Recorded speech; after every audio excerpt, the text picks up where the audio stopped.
From Keene in the Shire, the Liberty Media capital of the world, this is Daryl W. Perry, host of FPP Radio News for Monday, February 15th, 2016. Silver is trading at $15.37 per ounce. Gold is valued at $1,212 per ounce. And according to BitcoinAverage.com, the average price of Bitcoin is $407.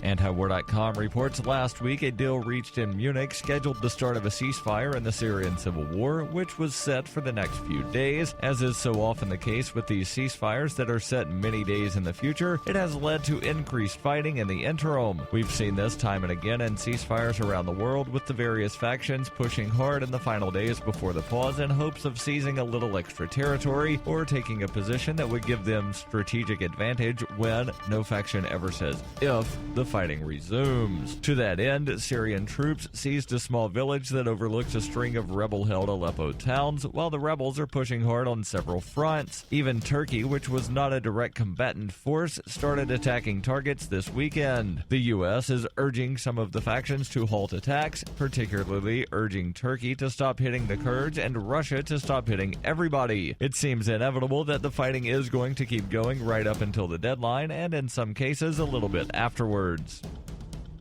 For nearly 40 years, Roberts & Roberts Brokerage has been a trusted source for buying and selling precious metals like gold and silver. They also take Bitcoin for precious metal purchases and have permanently removed the minimum purchase amount for all orders paid in the digital currency. Call Roberts & Roberts today for knowledgeable advice on buying and selling precious metals and a forward-thinking approach to new technologies. 800-874-9760 or visit online at rrbi.co.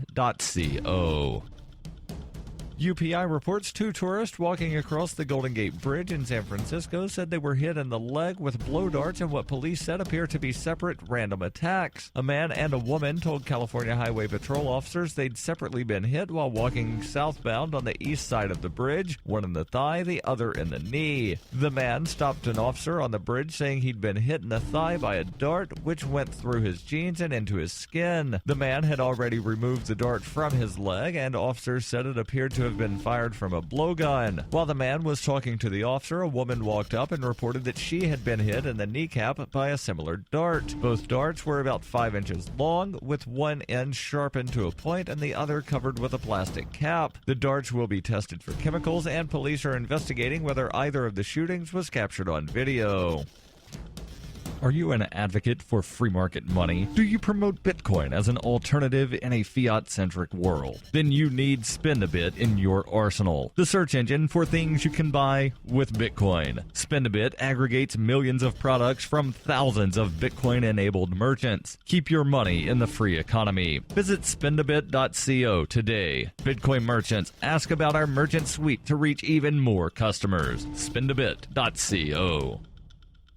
Reuters reports residents of much of the northeastern United States woke up on Sunday to bone-chilling cold conditions that shattered Valentine Day records in Boston, Hartford, and Providence. Officials warned residents to stay indoors in the face of the negative 9 degree Fahrenheit temperatures, which felt as cold as negative 40 degrees with the wind chill. Forecasters warned that frostbite could set in on exposed skin within minutes and urged residents to check on elderly neighbors. While the weather system brought intense cold to the region, little snow has fallen so far this winter, placing less stress on the roads and rails than last winter's record-setting 9 feet of snow in Boston. New York was also feeling the coldest weather it had experienced in a year, and Governor Andrew Cuomo urged people to stay inside. The cold put a damper on some couples' Valentine's Day celebration plans, with walks and other outdoor activities curtailed. Some, though, embraced the extremes, with more than 2,000 taking part in the Sea Isle, New Jersey annual Polar Bear Plunge, dipping into the icy Atlantic to raise funds for the city's revitalization. Police throughout the region sought out the homeless to urge them to spend the night in shelters where cots, mats, and even chairs were rolled out to give people a place to shelter from the cold. But Kevin Taylor, a 49-year-old native of Massachusetts living on the streets in Harvard Square outside Boston, said he had coped with the cold on his own.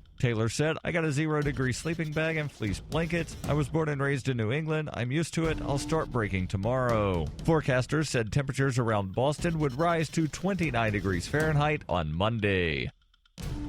This has been FPP Radio News, online at fppradio.com.